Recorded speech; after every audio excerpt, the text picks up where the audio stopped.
et frères, merci les frères de l'invitation, que Dieu puisse vous bénir. Et on est là ce matin dans un but, c'est de vous apporter ce que vous connaissez déjà. Et qu'ensemble on puisse glorifier celui que nous connaissons. C'est le Christ. Amen. C'est celui qui a payé à la croix, mais aussi Dieu le Père, celui qui a envoyé son Fils. Est-ce que vous le croyez? Et nous allons le faire par le moyen du Saint-Esprit. J'aimerais chanter ce cantique qui dit « Mets dans mon cœur, Seigneur, quelque chose de nouveau ».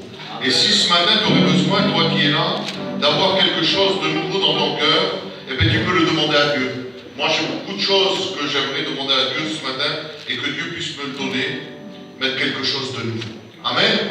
Amen. Mets dans mon cœur, Seigneur, quelque chose de nouveau. Mets dans mon cœur, Seigneur, s'il te plaît, un renouveau. Je t'ouvre grand mon cœur. Je ne veux rien cacher. C'est dans ta volonté. À la tienne, à jamais. Ensemble, Église. Mais Seigneur, alléluia, quelque chose de nouveau. Mais dans mon cœur, Seigneur, un renouveau. Alors ce matin, on le fait ensemble. Je dépose à tes pieds chacun de mes projets et que toute ma vie, très important, soit soumise à l'esprit. Alors ensemble on le dit. Et dans mon cœur, Seigneur, quelque chose de nouveau. Mais dans mon cœur, Seigneur, mais pour certains, je crois qu'ils le voudraient ça, hein? Je veux dès maintenant avoir un cœur d'enfant et marcher à chaque heure comme tu le veux, Seigneur. Et dans mon cœur, Seigneur, quelque chose de nouveau. Mais dans mon cœur, Seigneur, un renouveau. Amen. Je veux dès maintenant avoir un cœur d'enfant. Seigneur, non pas pour que mon cœur soit en bonne santé, mais véritablement pour que mon cœur soit pur. Que mon cœur ne soit pas contaminé par le monde. Avoir un cœur d'enfant. Et vous savez ce que c'est un cœur d'enfant? C'est un cœur innocent. Qui ne voudrait pas avoir un cœur innocent ce matin? Un cœur qui n'a pas les yeux ouverts sur le monde, qui n'est pas attiré par le monde, mais avoir véritablement un cœur pour Dieu. Moi, je lève ma main. Je vous prie, Seigneur, j'en ai besoin. Au nom de Jésus, que Dieu soit béni. On chante un autre cantique. Et j'aimerais chanter ce cantique qui dit nous sommes ensemble réunis dans un but aujourd'hui. Je crois que c'est le but qu'on est ensemble, hein, c'est de louer le Seigneur.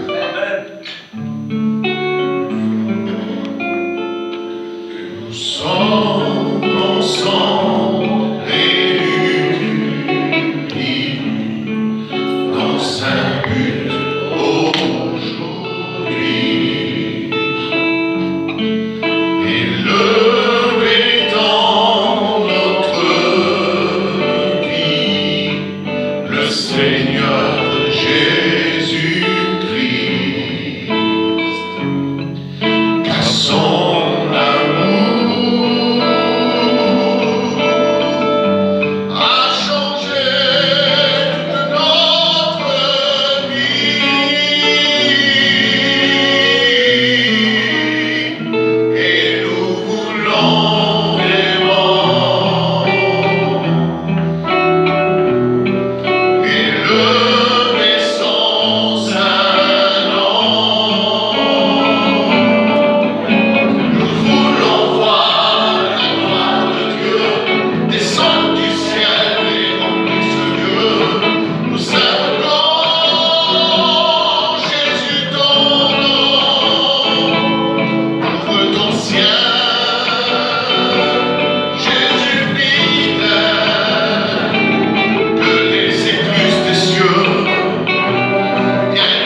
bénis, je puisse prier le Seigneur.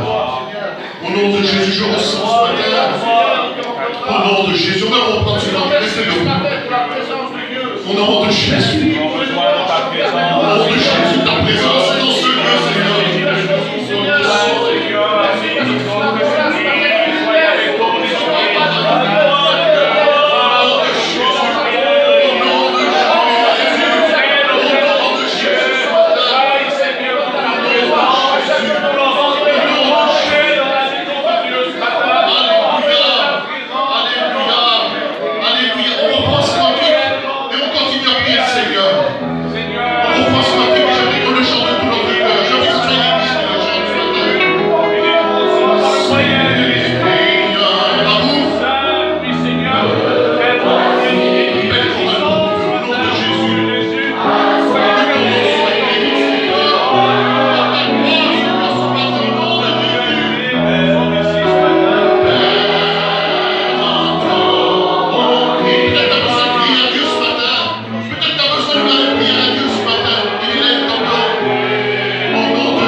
Je me rends compte qu'à ce moment-là, je n'ai pas eu honte.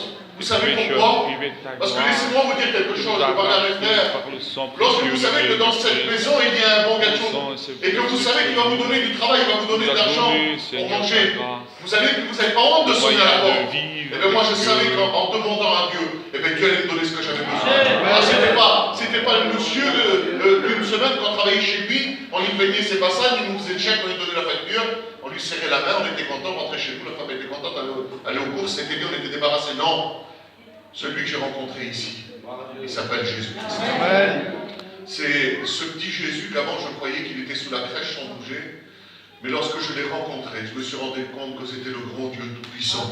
Celui du livre d'Apocalypse 1, qui parle, qu'il le voit avec dans sa bouche une épée à double tranchant, ces flammes qui étaient dans ses yeux. Ce grand Dieu Tout-Puissant, c'est celui-là qui est venu dans mon cœur. C'est celui-là qui est venu dans votre cœur. Et pourquoi vous doutez ce matin? Pourquoi les gens se privent de prier ce grand Dieu? Ils vous écoutent. Que Dieu soit béni. On écoute la Pamela nous dire un mot de témoignage. Que Dieu la bénisse. Amen. Soit Dieu, je te bénis, Seigneur, tu es bon, tu es glorieux, Seigneur. Je vais rencontrer l'expérience que j'ai fait il y a quelques jours. J'ai mon petit, il va avoir 15 ans, et c'est un petit qui a beaucoup mal au dos. puis, il disait toujours qu'il avait mal au dos. C'est un petit qui joue au ballon. Et quand il joue au ballon, chaque fois, il avait mal. Alors les gadgets m'ont dit qu'il faut faire des radios, tout ça. Donc je l'ai amené au docteur. Et quand je l'ai amené au docteur, le docteur me disait, il me dit pour moi, il a une grosse scoliose. Et puis il dit, je pense qu'il a les hanches décalées. Et s'il fait du ballon, il faudra qu'il arrête parce que c'est vraiment, à l'âge qu'il est, il est trop jeune pour avoir des douleurs comme ça, on va y faire mal. Et le gadget, il me faisait voir ce gadget-là. Il a mis le petit couteau, le dos rond, comme ça, il me faisait voir. Vous voyez, c'est ça une scoliose. Et puis vous voyez, là, les hanches décalées, on le voit bien. On va faire quand même une radio par précaution. Et puis je disais à mon mari, mais voilà, je ne voyais pas trop ça important. Et chez nous, le jeudi, il y a une réunion qui s'est faite, il y a du monde de Bordeaux qui est venu. Il y a un homme, un serviteur, il a témoigné qu'il avait une scoliose, justement, qui souffrait de ça. Quand il prenait les douleurs, il avait vraiment mal. Et quand il témoignait de ça, cet homme, il a eu la guérison. Il a demandé au Seigneur et de la guérir. Et après, dans cette réunion, j'ai dit, Seigneur, c'est pas un hasard. J'ai dit, je vais te demander pour mon garçon. Et puis j'ai demandé à la fille de tout le monde. Donc j'ai été faire les radios et tout ça. Et j'ai été chercher les radios. Et je les ai amenées au docteur. J'ai téléphoné parce que le docteur n'était pas, donc j'ai laissé les radios là-bas. Et j'ai téléphoné au médecin. Et il m'a dit, il n'a rien du tout. Il n'a pas de sport, il n'a pas de manche. Il est très bien, simplement, il grandit trop vite. Et c'est un garçon qui est costaud. Alors je remercie Dieu, parce qu'avec Dieu, il n'y a pas de... Que ce soit d'une grande maladie ou une petite maladie, n'importe quoi, un petit mal qu'on n'ose pas demander, parce qu'on dit que c'est pas ça. Mais Dieu bénit. Et je sais que maintenant, on a un Dieu qui est vivant, on a un Dieu qui bénit, on a un Dieu qui bénit. Dieu est tellement vrai, tellement bon. Alors si vous n'avez pas fait d'expérience, ou si vous êtes malade, des trucs inutiles, demandez au Seigneur, Dieu va vous bénir. Amen. Gloire à Dieu.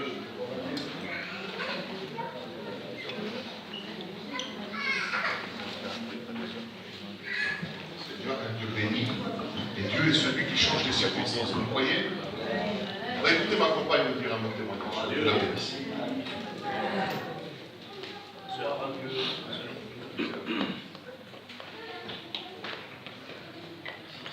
Seigneur.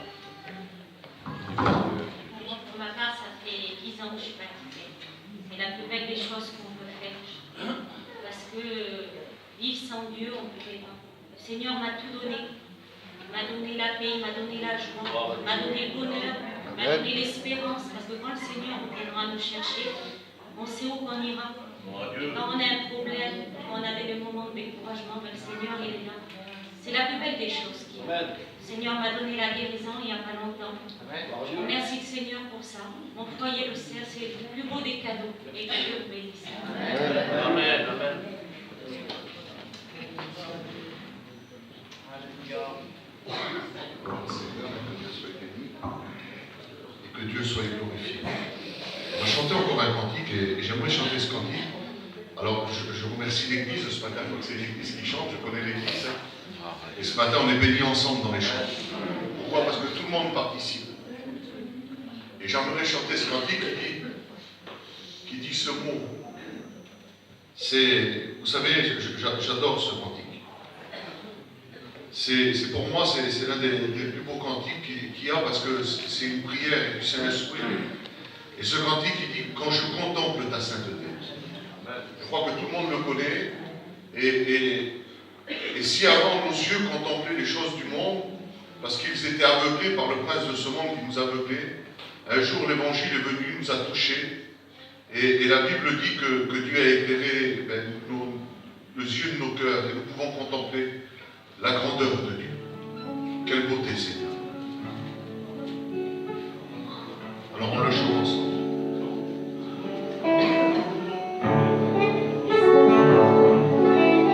Quand je contemple ta sainteté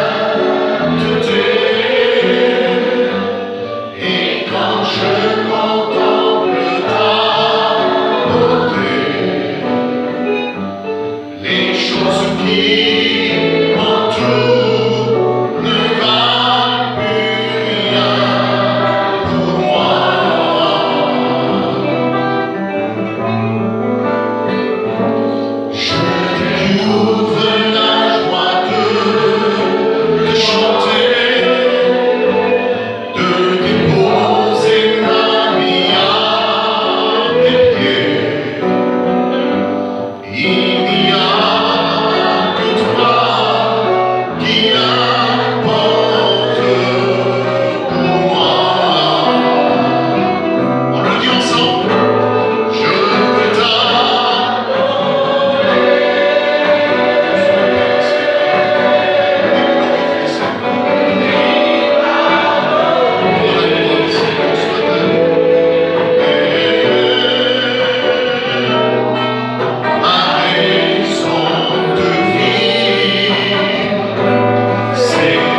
qui ont combattu contre l'évangile. Moi, ma mamie, je le dis ce matin chrétiens. Elle me traitait de porte-peste. Elle me disait que j'étais un alléluia. Et puis des paroles, je ne peux pas vous dire les paroles qu'elle disait, sûrement. Mais une personne qui a combattu l'évangile toute sa vie, qui s'est rebellée contre l'évangile, qu'elle disait qu'il ne fallait pas aller vers les chrétiens, que c'était des porte-peste, tout ça, est arrivée à 92 ans pour donner son cœur à Dieu. Amen. Est-ce que vous comprenez? Et puis, je vous promets qu'elle ne perd pas la tête. L'autre jour, je parlais avec elle, et donc elle est tombée, elle était dans l'hôpital, et puis elle pleurait, elle avait mal, et elle s'était cassé les côtes. Et quand ils lui ont fait cette radio, ils ont vu qu'elle avait la horte du cœur qui était fissurée. Et donc le sang, excusez-moi, le sang part dans le cœur, et puis ils lui ont donné des cachets pour que ça colmate la fissure, mais il n'y a rien à faire. Et puis elle est à l'hôpital. Et puis dans l'hôpital, on a prié pour elle. Elle nous demandait de prier, elle nous disait, pasteur, on est deux de ses petits-fils, qu'on est serviteurs de Dieu. Elle nous demandait à nous, et puis à mes petits cousins, qui est marié avec ma cousine Germine, elle nous demandait de venir prier pour elle, à prier Dieu. Elle chantait des cantiques dans l'hôpital, dans sa chambre. Elle chantait avec ton blanc. Puis je parlais avec elle, je parlais avec ma mère, je lui expliquais, j'avais des maisons de mes tantes qui n'étaient pas contre parce qu'ils croyaient. Alors ils croyaient qu'elle perdait la tête et qu'on faisait ça nous, parce qu'elle avait perdu la tête. Et puis j'ai commencé à parler des choses avec elle et puis je lui parlais des vieux. Je parlais de ses cousins, je parlais de ses cousines. Et elle me citait tous les noms, elle m'expliquait toutes les histoires. Il y a ma tante qui était là, comme elle était rebelle. Elle disait, mais c'est pas possible. Mais si, c'est possible. Dieu est capable de changer les circonstances. Le cœur des personnes, il est capable de les changer. Alors je remercie Dieu, elle a rencontré le Seigneur. Dieu nous la tient jusqu'à maintenant. Dieu est capable de la guérir, je le crois. Qu'est-ce que vous voulez? Une chose est sûre, c'est qu'elle part de Dieu. Amen. Et ça, c'est merveilleux. C'est pour vous dire ça, on peut arriver à une vie complète dans le monde sans jamais avoir rencontré le Seigneur. Et ce matin, s'il y a des personnes comme ça, je ne sais pas, peut-être des personnes qui ont rétrogradé un petit peu dans leur vie chrétienne, laisse-moi te dire que tu es dans ce lieu. Et parce que tu es dans ce lieu, tu es capable de parler. Amen. Amen. On chante le dernier cantique, hein, après je laisse la place à Eddie. J'aimerais chanter ce dernier cantique qui dit en s'approchant devant Jésus, on découvre tous ses bienfaits. Amen.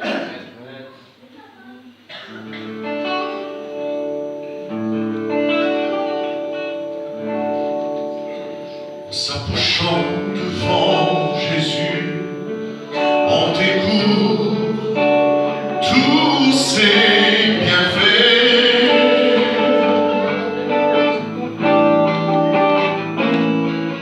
En s'approchant devant Jésus, on découvre vraiment ce qu'il est.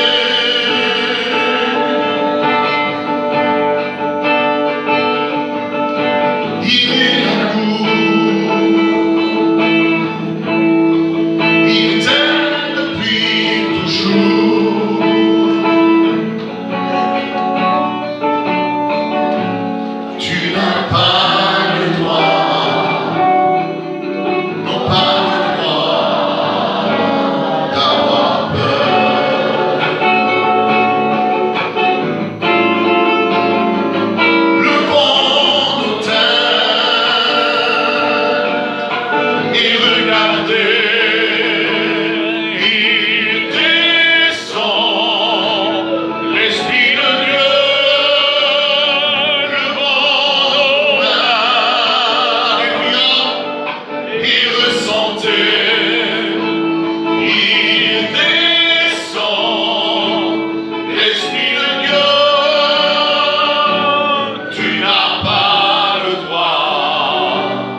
monde et une bonne année dans le Seigneur.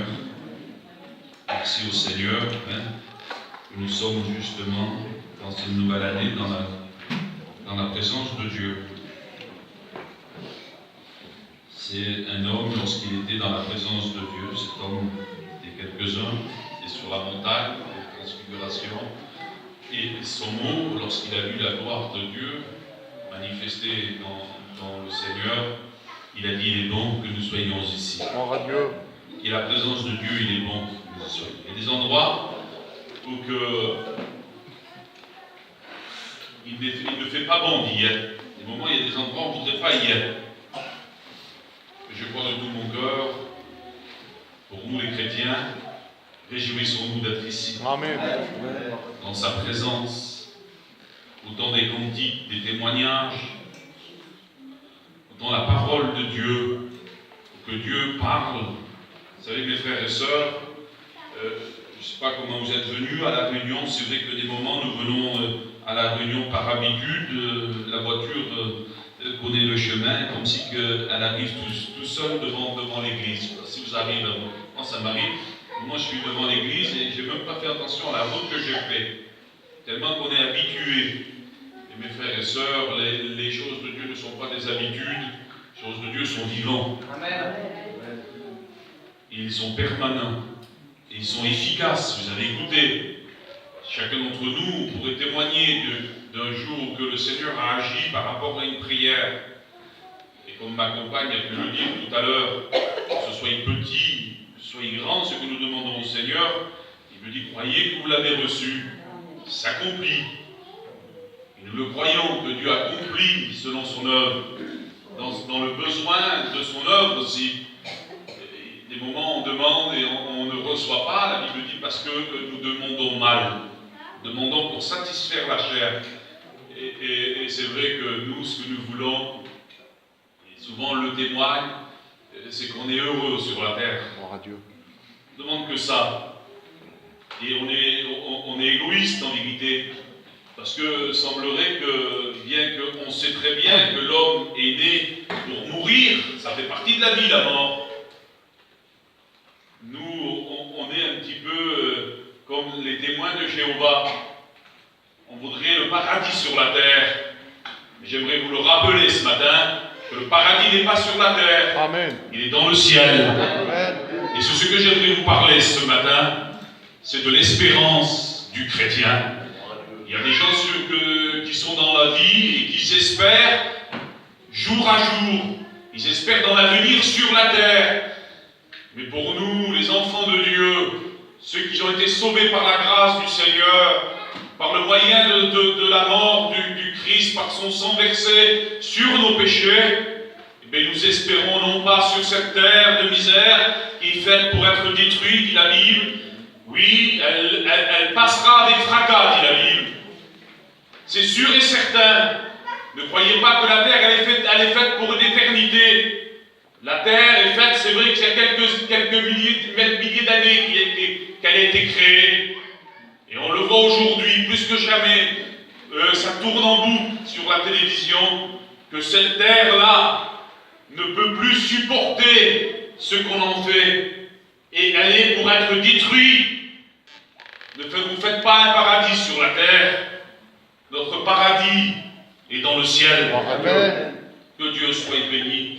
Et j'aimerais, avant de pouvoir continuer à vous parler de ce que Dieu a mis sur mon cœur, vous savez, lorsque frère nous m'a téléphoné pour faire la réunion, c'était samedi dernier, je faisais justement le culte de dimanche qui arrivait, et je pensais à cette réunion-là. Je pensais beaucoup, je me demandais, comme tous les pasteurs, c'est une préoccupation lorsque nous avons à faire une réunion. Et je pensais à cette réunion et puis je disais, Seigneur, voilà, je veux une pensée qui vient du ciel.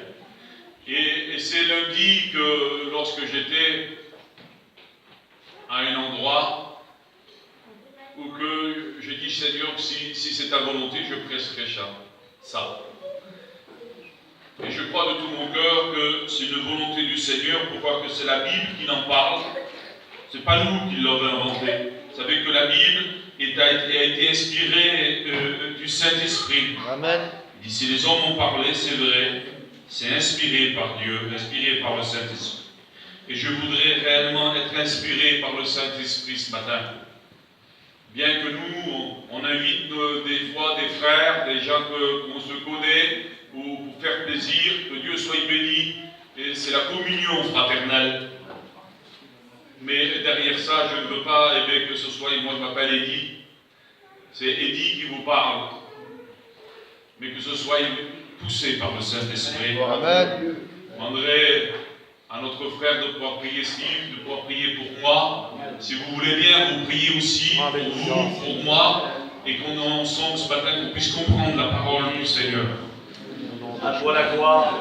Seigneur, c'est devant toi que nous sommes, notre Dieu. Seigneur, ton messager te réclame. Seigneur, c'est ton Église. Seigneur, c'est ton Alléluia, au nom de Jésus. Seigneur, c'est ton œuvre. Seigneur, c'est ta parole. Seigneur, que le Saint-Esprit anime notre frère maintenant. Seigneur, que nous puissions avoir les oreilles des disciples pour écouter ta parole. Ouvre les cœurs. Seigneur, fais-nous du bien ce matin. Seigneur, reprends-nous s'il le faut. Seigneur, que toute parole qui vient de toi est bonne pour nous ce matin. La gloire est à toi. Nous te disons merci dans le nom précieux de Jésus-Christ. Amen. Amen. Que Dieu soit béni. Mes frères et sœurs, ce matin, que Dieu veut nous encourager. Gloire à Dieu. Il y a les reprimandes du Seigneur et c'est bon les reprimandes du Seigneur. Amen. Il y a des moments où on a besoin d'être encouragé. Et ce matin, justement, j'aimerais vous encourager dans l'espérance. Parce que l'espérance, mes frères et sœurs, est une force. Il y a réellement de l'espérance dans les choses de Dieu. Et réellement, j'aurais besoin avec vous, parce que ce matin, je suis avec vous, parce que ça me concerne aussi. Si ma femme vous a témoigné tout à l'heure que le Seigneur a guéri mon fils, c'est vrai que moi personnellement, pourtant ça me concerne aussi, c'est mon fils aussi, mais je n'ai même pas fait attention que cet homme avait témoigné qu'il avait été guéri de cette maladie. Je n'ai même pas, j'ai fait abstraction de tout ça. Et elle l'avait pris par la foi, elle l'a écouté et elle a demandé. Et le Seigneur a répondu. C'est vrai, moi personnellement, je suis atteint de cette maladie.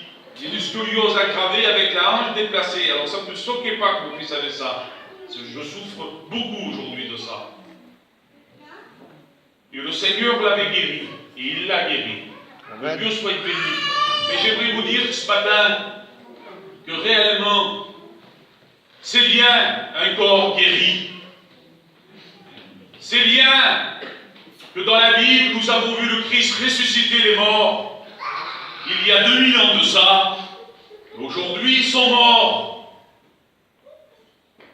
Le seul, le ressuscité, l'unique, qui aujourd'hui vit, c'est le Christ. Amen. Il est le prémisse des ressuscités, dit la Bible. Ceux qui sont morts dans le Seigneur, et on va le voir ensemble, quelque chose de glorieux les attend. Et nous voudrons encore ce matin faire une lecture dans le livre de Jérémie, chapitre 29, au verset 11 pour introduction, où que le Seigneur va parler à un peuple, mais aujourd'hui ça nous concerne réellement. Dans le livre de Jérémie, chapitre 29, verset 11, vous connaissez ce chapitre-là, ce verset-là. Il dit, car je connais les projets que j'ai formés sur vous, dit l'Éternel, projet de paix et non de malheur, afin de vous donner un avenir et de l'espérance. Amen. Afin de vous donner un avenir, mes frères et sœurs, dans ce monde qu'on vit aujourd'hui, il n'y a plus d'avenir réellement. Les gens sont dans l'incertitude. Les gens ont peur, et je le comprends. On a peur du mauvais temps. On l'a vu dernièrement dans votre région ici. Des régions qui n'étaient pas réellement touchées par des grandes catastrophes. On a peur de la pluie, du vent, on a peur de tout. On a peur des problèmes financiers. Les gens ont peur. Lorsqu'on parle avec des gens qui connaissent un petit peu les choses financières, ont peur d'un crack financier, j'appelle ça. Ils retirent leur argent, ils ont peur, ils tremblent les gens, ils ont peur. Ils n'ont pas d'avenir réellement. Et c'est vrai que que sur cette terre aujourd'hui, celui qui n'a pas Dieu n'a pas d'espérance. Ils ont l'espérance que sur quelques jours ou sur la journée. Et j'aimerais vous dire que nous, les chrétiens, que Dieu soit béni, nous avons une espérance sûre et certaine. Lorsque j'étais samedi, que j'avais été appelé par le frère pour faire la réunion, j'ai rencontré un homme qui n'est pas chrétien. Et je lui dis bonjour et bonne année. Et je lui ai demandé, comme nous on fait tous, les voyageurs, on le fait, on dit ça va. Et malgré que ça ne va pas, les trois quarts du temps, ce qu'on dit, nous, on dit ça va. Et ça m'a choqué parce que cet homme, il m'a dit non, ça ne va pas.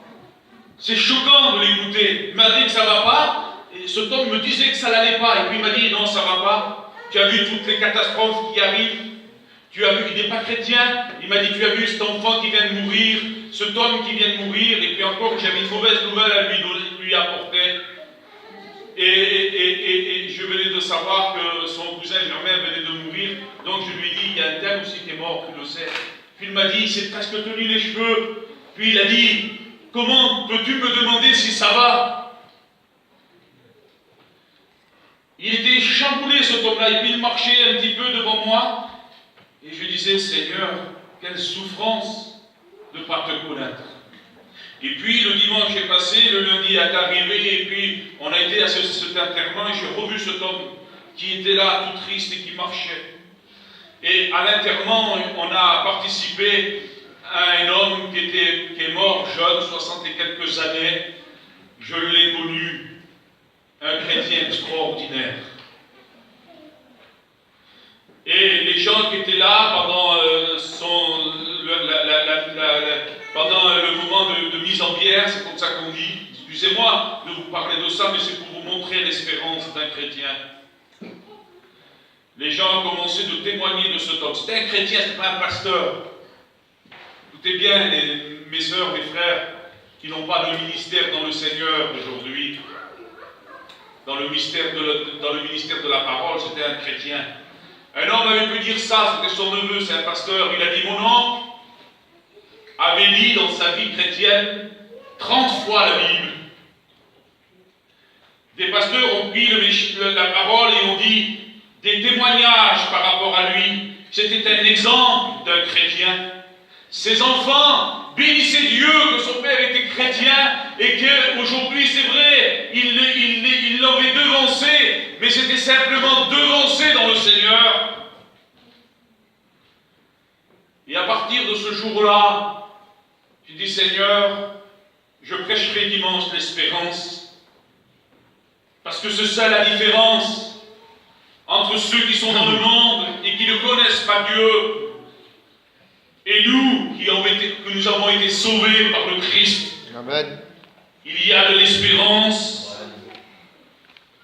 Dieu a formé pour nous, dit la parole, des projets de paix et non de malheur. Amen. Et lorsqu'on réfléchit, excusez-moi, si on le regarde terre à terre, alors on dit c'est pas vrai. Parce que même si on est heureux, et si moi aujourd'hui je suis heureux dans ma vie, tout va bien, que Dieu soit béni, j'ai la santé, j'ai pas de problème financier ou quelconque, tout va bien chez moi, même vers ma famille, les plus vieux, mes oncles, mes tantes, ça va. Mais le Seigneur, ce ne sont pas des projets sur cette terre qu'il a formés, bien que nous pouvons encore demander, et on l'a vu à travers du témoignage de ma femme, et le Seigneur est bon, mais ce ne sont pas des projets, et vous savez, les projets, ce ne sont pas ceux qui sont tout de suite. Que lorsqu'on forme des projets, c'est pour un avenir. Est-ce que vous êtes d'accord? Et le Seigneur dit, j'ai formé pour vous des projets, quelque chose qui est dans l'avenir, non de malheur, mais des projets de paix, pour un avenir et de l'espérance. Et je crois de tout mon cœur, mes frères et sœurs, qu'on a besoin réellement de savoir que notre espérance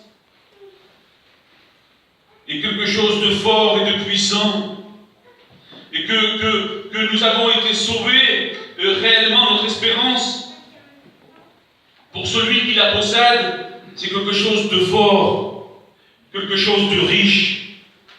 Tout le monde n'a pas d'espérance.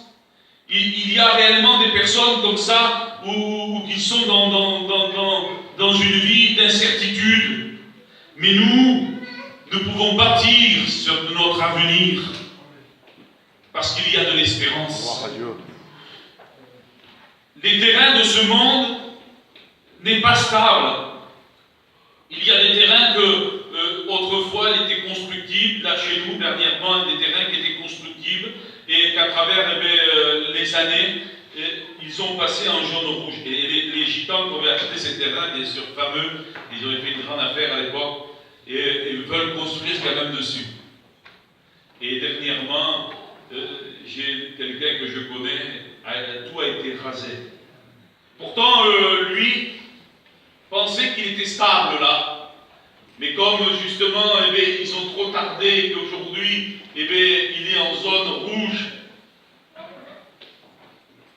ce terrain ne vaut plus rien. Les terrains de ce monde ne sont pas stables. Mais le terrain que Dieu a formé pour nous, que Dieu soit béni, est sûr et certain.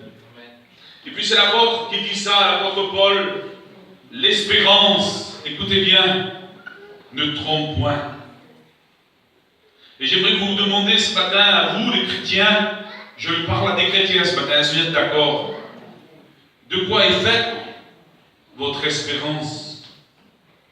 Vous savez, le verbe français, si on prend l'espérance, et si on parle avec quelqu'un, même nous on le dit des moments comme ça, lorsqu'on parle, il y a plein de certitudes, d'incertitudes dans l'espérance. Pourquoi lorsqu'on dit, s'il va arriver telle ou telle chose, et on dit, je l'espère, comme si il y a du doute.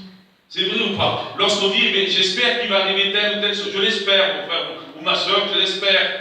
Dans des moments, on parle du gendre, de la belle-fille, lorsque ça ne va pas trop, alors on dit, j'espère qu'il va changer. Mais dedans, il y a beaucoup de doutes. Mais le verbe de l'espérance de la Bible, et je me répète ce matin, il n'y a aucune incertitude. Le verbe espérance de la Bible, elle est sûre, elle est certaine. L'espérance que Dieu nous promet, quelque chose qui va arriver. C'est quelque chose que nos yeux vont voir, que Dieu soit béni. C'est Willy qui disait ça tout à l'heure, lorsqu'il parlait de sa grand-mère. Quelle espérance aujourd'hui de savoir que sa mamie a rencontré le Seigneur, et s'il quitte cette terre, parce qu'on doit tous la quitter, tant mieux pour elle. Des hommes vont dire si elle va quitter la terre 92, 93, ou c'est que Dieu la bénisse quelques années, jusqu'à 100 ans. Mais les gens vont dire, je signe tout de suite. Mais tôt ou tard, il faut qu'elle quitte cette terre, et tous autant que nous sommes. Mais quelle espérance d'être sûr où c'est que nos yeux vont se réveiller, lorsque nos yeux vont s'ouvrir, que Dieu soit béni. Mes frères et sœurs, sur cette terre, il y a des espérances que j'ai voulu voir et que des moments, je les ai eus. Vous comprendrez bien qu'il y a des moments où on grandit dans la vie et on a des espérances comme ça et qu'on espère avoir, et lorsqu'on les a, et bien une fois qu'on les a, ça c'est plus de l'espérance, c'est de l'acquis. Mais il y a des espérances qui nous déçoivent sur la terre, vous êtes d'accord? Il y a des espérances comme ça qu'on espérait l'avoir, et lorsqu'on l'a, finalement, on est déçu. Parce qu'on espérait avoir quelque chose et qu'on pensait justement être heureux avec ça, et lorsqu'on l'a, ça nous déçoit. Mais l'espérance de la Bible, ce que Dieu nous promet, que Dieu soit béni, elle ne nous décevra pas, mais au contraire, elle réjouira nos cœurs, que Dieu soit béni. Merci Seigneur. Nom de Jésus. Et lorsque je vous dis que justement l'espérance, c'est toujours pour l'avenir. L'espérance, ce n'est pas pour hier. Ce qui s'est passé hier, c'est le passé. Mais lorsqu'on espère quelque chose, c'est dans l'avenir.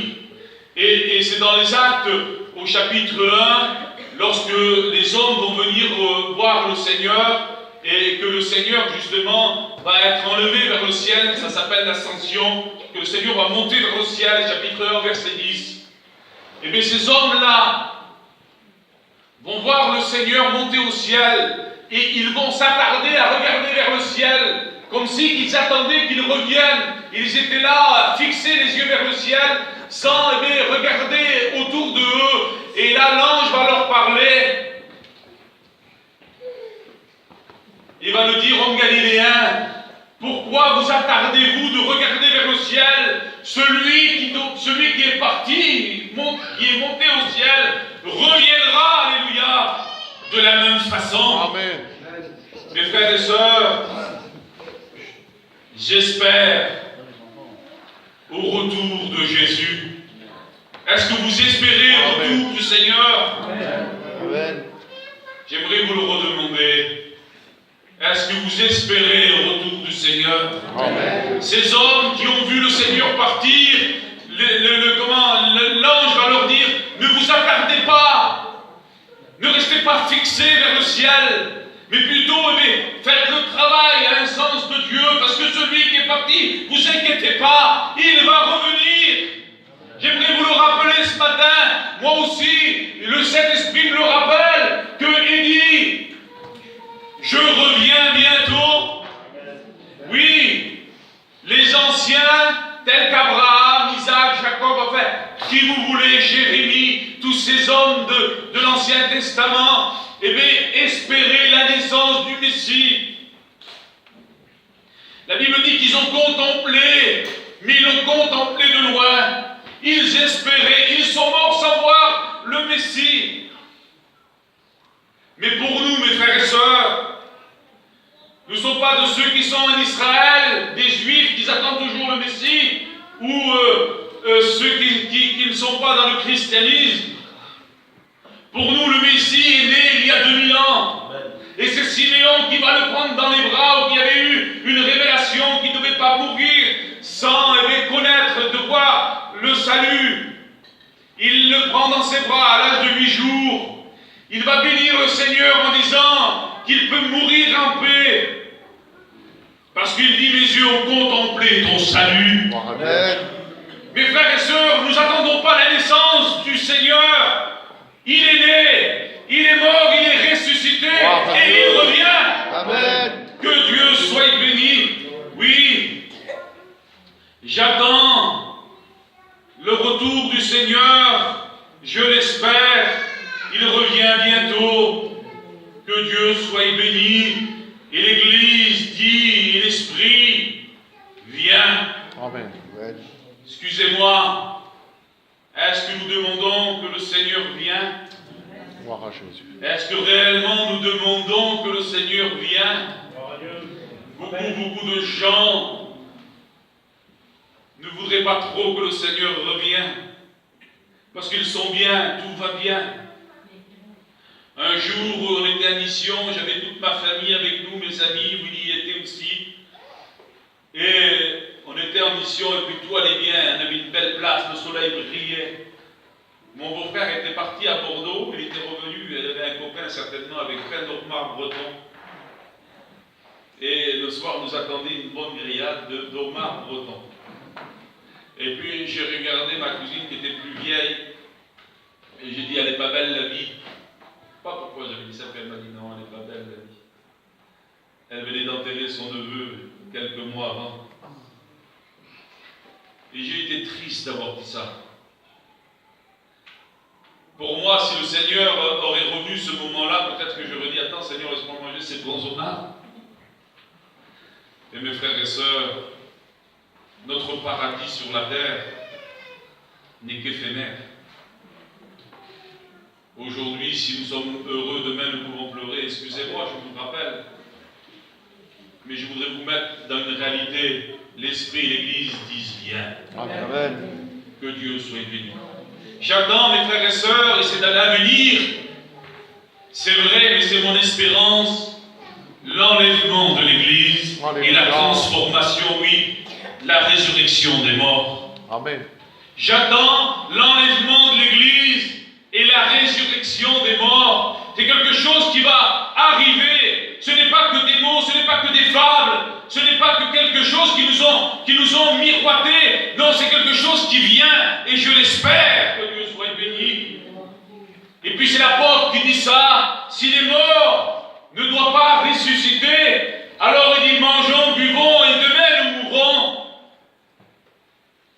Mais j'aimerais vous rappeler, pour ceux que il y a des personnes qui vous ont devancé dans le Seigneur, dans la mort. La Bible dit que ceux qui sont morts dans le Seigneur, ils ne sont pas morts, ils dorment. Ils sont dans le lieu de repos. Je m'excuse de vous rappeler peut-être des mauvais souvenirs, c'est vrai.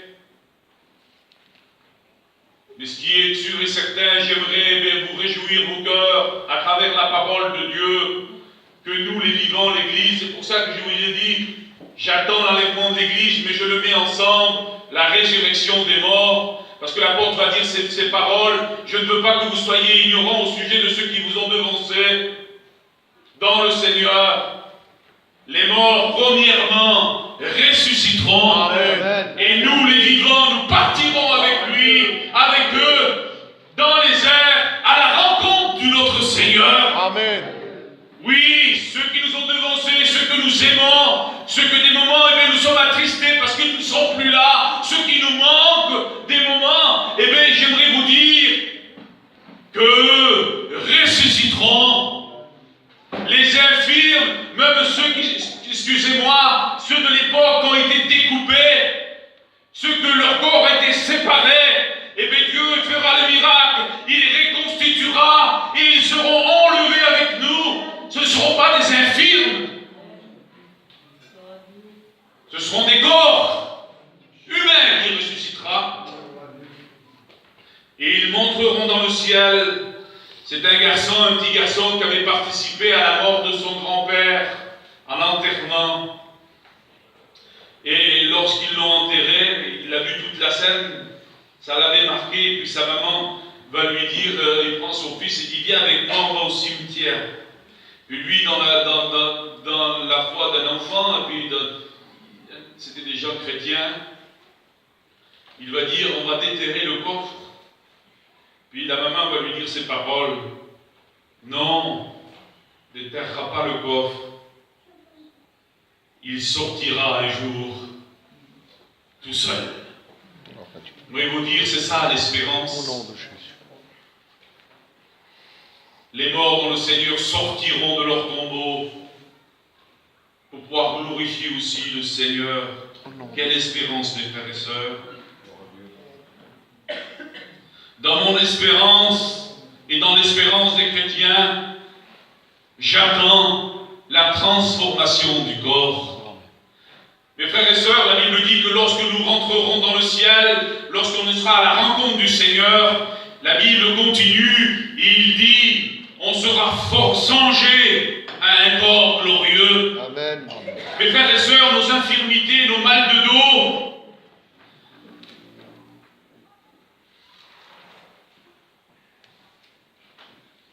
tous ceux qui nous empêchent justement de pouvoir être heureux des moments sur la terre, nous ne les connaisserons plus. Ce corps de misère, la Bible dit que la chair et le sang n'héritera pas le royaume des cieux, mais nous serons changés, alléluia, à un corps glorieux. Amen. Nous serons changés à l'image réellement du Seigneur. Oui, c'est De Gaulle qui a dit ça. Vous savez, c'est le président De Gaulle.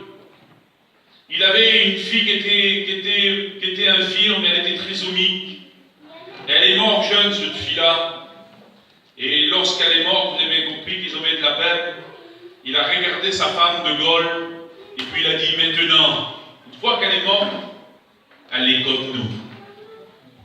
J'aimerais vous dire que tous ces infirmes,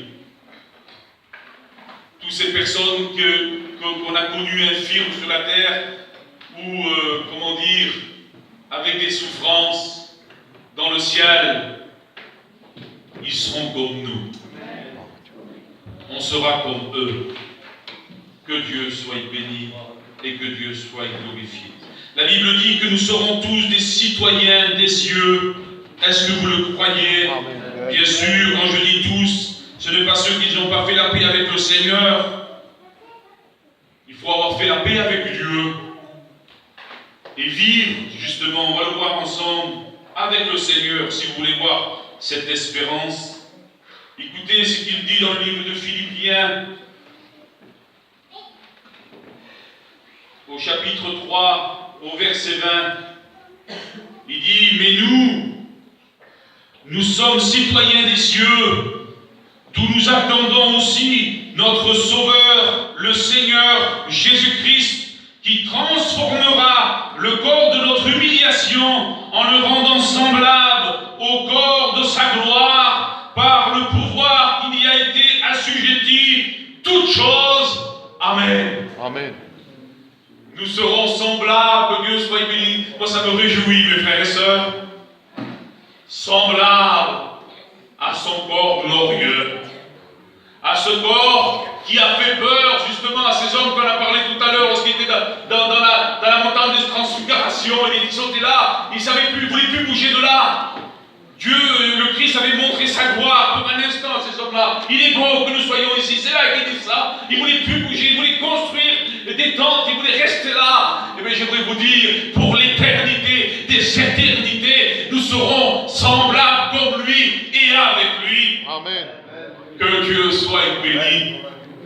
Suis-je heureux de savoir ça? Que Dieu soit béni. Une espérance, mes frères et sœurs, qu'il n'y aura plus de douleur. Je l'attends, c'est notre héritage. Alléluia. C'est notre avenir, que Dieu soit béni. J'attends, frères et sœurs, écoutez bien, laissez-les les petits, c'est pas grave. J'attends une nouvelle terre. On en a parlé quelques instants tout à l'heure, où que nous, bien souvent, on fait notre petit paradis sur la terre. C'est les témoins de Jéhovah qui pensent savoir que le paradis, ce sera cette terre-là. Et ils pensent que le Seigneur dit qu'il y a beaucoup de place, et bien il y aura la place pour 144 000. Et j'aimerais vous dire que dans la nouvelle terre que le Christ nous prépare, que Dieu nous prépare, c'est le Seigneur qui dit il y a beaucoup de place dans la maison de mon Père, et si cela n'était pas, je vous l'aurais dit. Je m'en vais vous préparer une place, afin que là où je suis, je veux que vous y soyez aussi. Amen. Je vais vous dire, et je le crois de tout mon cœur, que cette nouvelle terre, cette Jérusalem céleste, il y a beaucoup de place.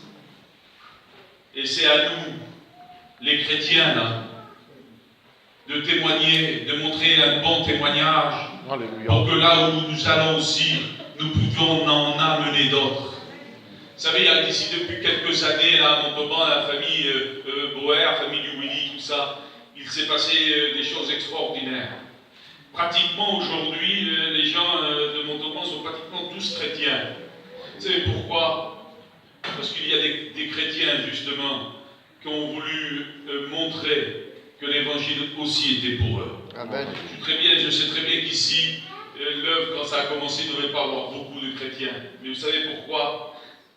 Aujourd'hui, il y a une église parce que Dieu a touché le cœur de certains hommes et de femmes, et qui vous ont apporté l'évangile de Jésus. Mes frères et sœurs, l'évangile, ça se partage. Amen. L'évangile, on ne le garde pas pour nous. Aujourd'hui, j'aimerais vous le rappeler. Autrefois, je me souviens, je ne suis pas très vieux, je vais avoir 40 ans. Je me souviens quand lorsqu'on était sur un terrain quelque part, les hommes voyaient ceux qui travaillaient pas, et puis appelaient la personne qui ne travaillait pas. Aujourd'hui, on n'ose même pas dire l'endroit pour travailler. On veut tout pour nous. Mais mes frères et sœurs, ne soyons pas des égoïstes. Soyons de ceux qui partagent. Soyons de ceux qui partagent. Surtout l'évangile. Alléluia. Ne pensez pas que l'évangile ne peut pas percer à un endroit ou à un autre. Seigneur, bien au contraire. Que ton nom soit béni. Les endroits où on dit que l'évangile n'ira jamais, le Seigneur est bien plus fort que nous. Et notre témoignage est un témoignage convaincant, parce qu'il est vivant. Amen. Que Dieu soit béni. Cette nouvelle terre, mes frères et sœurs, où que la justice habitera, où que la justice sera réelle, réellement, où qu'il n'y aura plus de différence, plus de jalousie, où qu'on sera sincère l'un envers l'autre, mes frères et sœurs, où qu'on sera sincère réellement, eh bien, mes frères, je l'attends, c'est notre avenir, elle arrive, que Dieu soit béni. L'espérance fait partie des 3 éléments que les chrétiens se nourrissent totalement. La Bible dit, c'est l'apôtre qui dit ça, aujourd'hui, 3 choses demeurent. Vous le savez, c'est sûr que tout le monde pourrait le dire, ces paroles. La foi, l'espérance et l'amour. Aujourd'hui, et nous devons se nourrir de ça. Nous avons besoin de la foi, c'est vrai, qui nous amène vers le Seigneur. Mais si nous n'avons pas l'espérance de voir le Seigneur, la foi n'est plus utile. Mais pour faire avancer la foi et de faire avancer l'espérance, nous avons besoin réellement de l'amour. Et j'aimerais vous dire réellement que dans le ciel, la foi disparaîtra. Je lui dis, mais comment la foi disparaîtra? Bien sûr, on n'aura plus besoin de foi, on sera dans le ciel, on verra Dieu, on verra son Fils, on verra le Saint-Esprit, on verra les myriades d'anges, tout ce que Dieu nous a promis, Amen. On le verra, Amen. On n'aura plus besoin d'espérer, parce que je vous ai dit que l'espérance c'est pour l'avenir, et là on le vivra. Mais une chose demeurera, c'est l'amour. Et nous avons besoin, non pas du ciel pour aimer, Dieu nous appelle encore aujourd'hui à aimer son prochain, à aimer ceux qui nous persécutent. Et je le dis ce matin, et je n'ai pas honte de le dire, que dans l'église de Jésus-Christ, malheureusement, il y a des frères et des sœurs qui prennent la Sainte Seine, qui mettent les mains dans le plat, et qui ne se parlent pas dans l'église. Des gens qui s'en veulent pour une chose et pour une autre. Des fois, c'est rien du tout. Lorsqu'on nous l'explique, moi je dis, mais je ne comprends pas. Je ne comprends pas pourquoi. Mais tu ne comprends pas. Et des discussions comme ça qui s'enveniment et sur des jours et des années pour une discussion que ça ne vaut rien. Et les gens pensent qu'ils vont monter vers le ciel.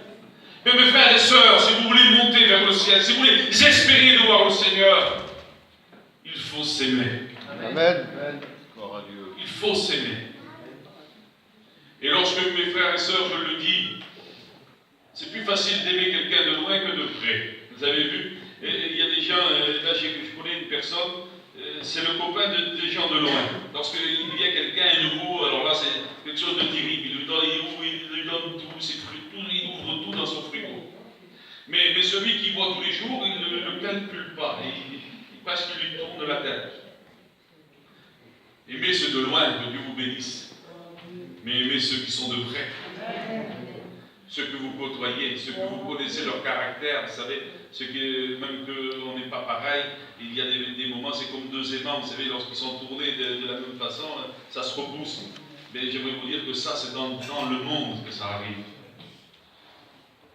Lorsque le Seigneur est venu dans nos vies, nous sommes de ceux qui s'attirent. Que Dieu soit béni. Donc, j'aimerais vous dire qu'il ne faut pas attendre le ciel pour aimer.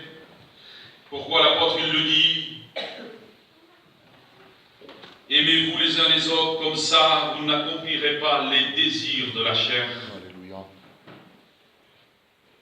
Puis Jean va continuer et il nous montre la conséquence de notre espérance. Pour avoir justement cette espérance, eh bien, nous devons se sanctifier, se séparer réellement des choses du monde et se préparer à la rencontre de notre Seigneur. Se préparer réellement. Moi, pour pouvoir venir ce matin, comme il y a un petit peu de kilomètres, je me suis levé de bonne heure. Je ne suis pas un lève-tôt du tout. Plutôt ceux qui attendent toujours 5 minutes, vous savez, dans le lit. 5 minutes de plus. Puis je me suis levé de bonne heure, puis je me suis préparé. J'ai mis une première chemise pour que ma femme l'avait bien lavée. Puis il a fallu la ressortir. Et je me suis préparé à votre rencontre. D'accord? C'est réellement une réalité.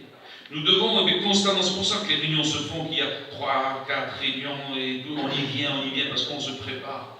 Des moments que, pourtant, la semaine avant, je vous le dis, j'avais pas fait un trop gros repas, alors la chemise n'avait pas eu trop de tâches. Il y a des moments où tout va bien.